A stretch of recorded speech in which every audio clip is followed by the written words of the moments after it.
Hi friends, welcome to atraithingal. இன்னைக்கு நாம என்ன பார்க்க போறோம்னா ஒரு சிம்பிளான சட்டுன்னு செய்யற ஒரு ரெசிபி தான். ஆனா இது ஹெல்தியும் கூட फ्रेंड्स. நம்ம இது வந்து அரேபியன் ஸ்டைல்ல வந்து நம்ம பண்ண போறோம். இதோட நேம் வந்து falafel. இது வந்து எதுல பண்ணுவாங்கன்னா ஒயிட் சன்னால பண்ணுவாங்க. நம்ம இப்ப எப்படி பண்ணலாம்ன்றத பார்க்கலாம். Let's go. இந்த ரெசிபிக்கு வந்து தேவையான இன்கிரிடியன்ட்ஸ் ஃப்ரெண்ட்ஸ், நான் வந்து பாருங்களேன், சென்னா வந்து ஒரு 1/4 கிலோ இருக்கும். இதை வந்து நான் வந்து மார்னிங் எழுந்த உடனே ஊற வச்சுட்டேன். நம்ம ஈவினிங் தான் எப்படியும் ஸ்நாக்ஸ் பண்ணுவோம். ஸோ வந்து மார்னிங் எழுந்த உடனே ஊற வச்சுட்டேன்.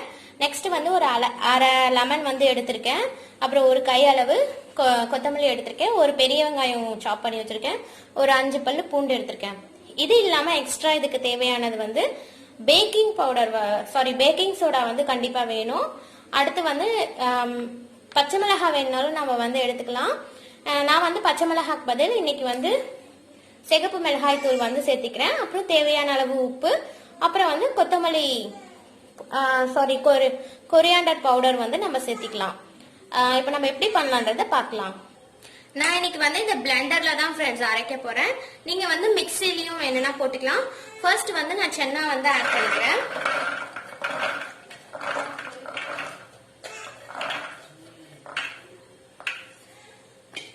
அடுத்து வந்து கொத்தமல்லி போட்டுக்கலாம். அடுத்து பூண்டு வந்து ஆட் பண்ணிடுறேன். நெக்ஸ்ட் வந்து கட் பண்ணி வச்சிருக்க பெரிய வெங்காயம்.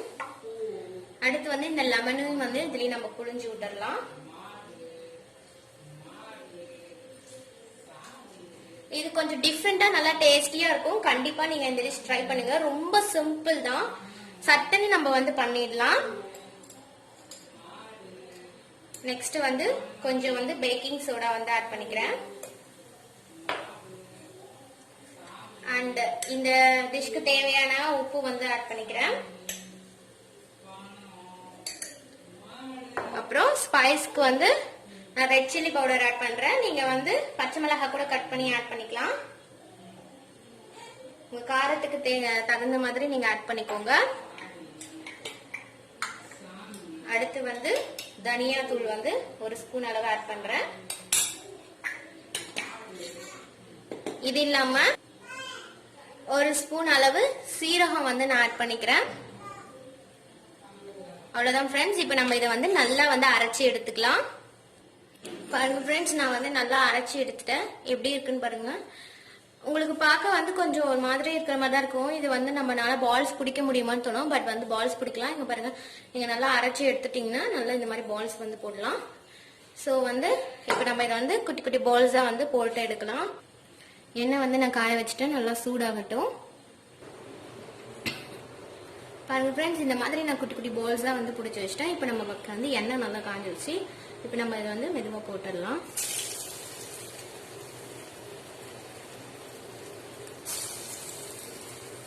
பாருங்க, எல்லாமே போட்டுட்டேன். எல்லா சைடும் வந்து நல்லா திருப்பி விடுங்க. ஒரு சைடு வெந்த அப்புறம் நல்லா ஃபுல் எல்லா சைடுமே வந்து நல்லா வெந்திருக்கணும். நல்லா ப்ரௌன் கலர்ல வரணும், கோல்டன் ப்ரௌன் கலர். அப்பதான் வந்து நல்லா வெந்துருச்சு. கொஞ்சம் வந்து மீடியம்ல வச்ச வேக வைங்க, ஏன்னா அப்பதான் வந்து உள்ள எல்லாம் வேகும். இது ஒரு நல்ல ஹெல்த்தியான ரெசிபி தான் ஃப்ரெண்ட்ஸ். ஏன்னா வந்து நம்ம ஒயிட் சன்னால தான் இது செய்யறோம். இது அதுல வந்து நிறைய புரோட்டீன் இருக்கு. ஸோ வந்து இது குழந்தைங்களுக்கு எல்லாம் கொடுக்கலாம் கண்டிப்பா. ஏன்னா புரோட்டீன் வந்து அதிகமா இருக்கு. இப்பெல்லாம் புரோட்டீன் வந்து நம்ம நிறைய எடுத்துக்கணும். பாருங்க, ஒரு சைடு நல்லா வெந்துருச்சு. நான் அப்படியே திருப்பி விடுறேன்.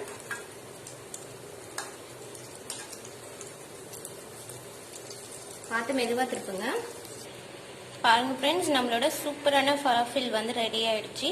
கண்டிப்பா இந்த ரெசிபி வந்து ரொம்ப நல்லா இருக்கு ஃப்ரெண்ட்ஸ். நான் டேஸ்ட் பண்ணி பார்த்துட்டேன். ரொம்ப சூப்பரா இருக்கு, ரொம்ப ஹெல்தியும் கூட. நீங்க இந்த டிஷ் வந்து கண்டிப்பா ட்ரை பண்ணுங்க. இந்த வீடியோ பிடிச்சிருந்ததுன்னா லைக் பண்ணுங்க, ஷேர் பண்ணுங்க, மறக்காம நம்ம சேனலை சப்ஸ்கிரைப் பண்ணிடுங்க. Thank you all.